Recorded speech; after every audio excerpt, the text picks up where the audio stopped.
Selamat siang, saya Raja Gipari. Di sini saya akan menjelaskan tentang aplikasi data karyawan Midpoint Place Jakarta Pusat.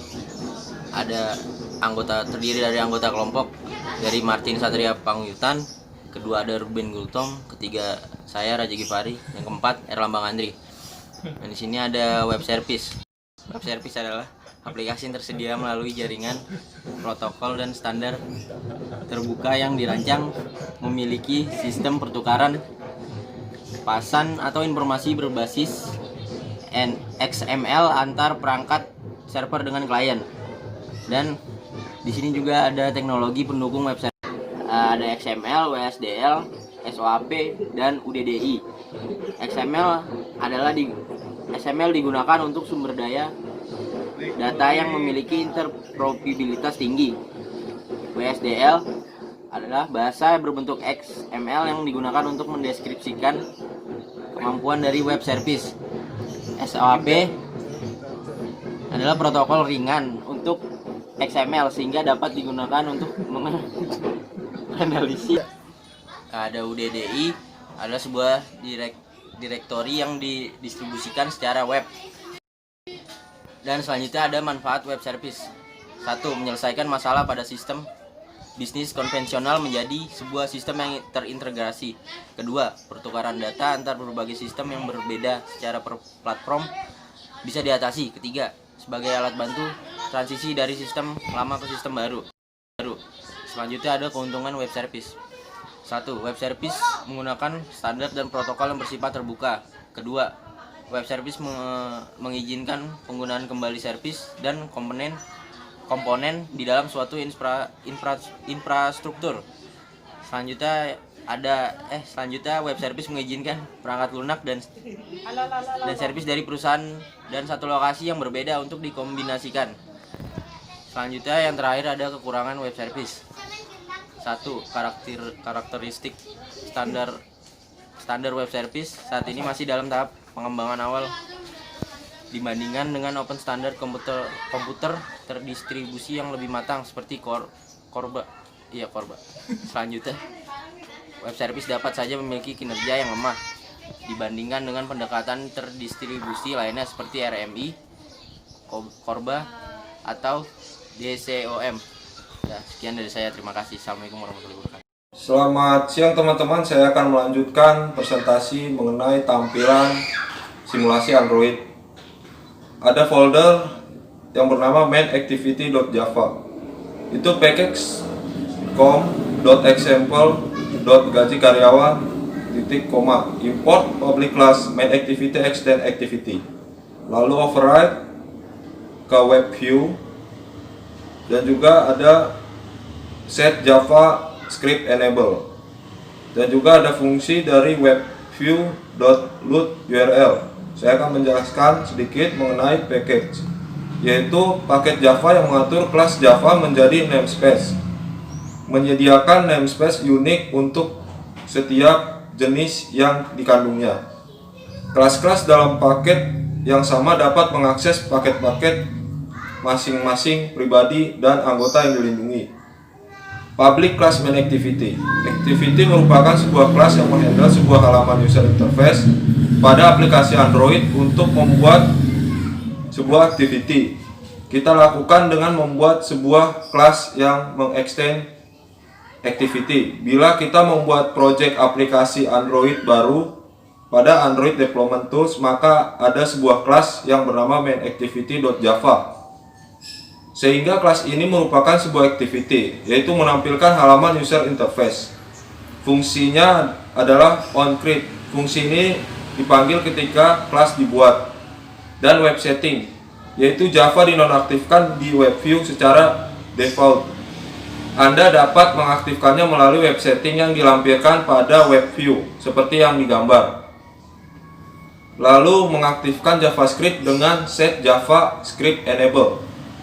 Itu ada di layar juga. Dan juga web setting memberikan akses ke berbagai setelan lain, mungkin berguna bagi Anda misalkan untuk mengembangkan aplikasi yang dirancang untuk web view. Lalu webviewku.load Ini digunakan untuk mengatur halaman XAMPP pada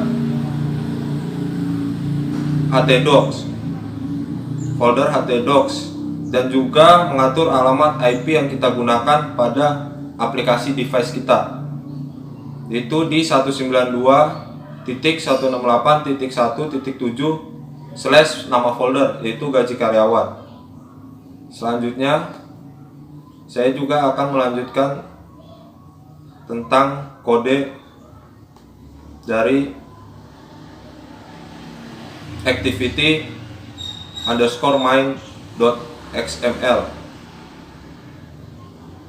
Seperti yang di layar, XML version 1.0 encoding UTF-8 uses permission Android.2 name sama dengan buka kutip android.permission.internet kutip / tutup kurung, dan juga pemanggilan kelas aplikasi, yaitu Android Allload Backup, Android.2 icon, Android label, Android run icon, Android user, clear text traffic, Android support RTL, Android tema, dan juga Android name. Di sini keterangannya XML version declaration XML. Seperti yang di layar yang pertama, kode yang pertama menjelaskan berbagai properti paling umum dari dokumen, memberitahu proses XML bahwa ia memerlukan pengurai XML, dimuat dalam kurung manifest, menentukan izin yang harus digunakan pengguna agar aplikasi dapat beroperasi dengan benar, dan juga Android Allow Backup untuk mengizinkan aplikasi berpartisipasi dalam pencadangan dan pemulihan infrastruktur jika atribut ini ditetapkan ke false atau salah. Pencadangan atau pemulihan aplikasi tidak akan pernah dijalankan bahkan oleh pencadangan sistem menyeluruh, menyebabkan data aplikasi disimpan melalui ADB, yaitu nilai atribut, dan Android icon, itu icon untuk aplikasi secara keseluruhan, dan untuk individunya activity alias service dan provider. Atribut ini digunakan sebagai referensi untuk resource durable yang berisi image, misalkan add durable/icon, dan Android label, yaitu untuk menggunakan label yang dibaca oleh pengguna secara keseluruhan, dan Android support RTL mendeklarasikan apakah Android Anda dapat mendukung tata letak kanan dan kiri, dan juga Android tema, referensi resource gaya yang menentukan tema sebuah aktivitas dalam aplikasi. Objek intent membawa informasi ke sistem Android menentukan komponen mana yang digunakan sebagai mana yang dimaksud untuk komponen seharusnya menerima intent ditambah informasi yang digunakan oleh si penerima. Sekian dari saya, kurang lebihnya mohon maaf, akan dilanjutkan oleh rekan saya. Terima kasih. Selamat siang, saya Ruben Gultom ingin melanjutkan presentasi dari teman saya.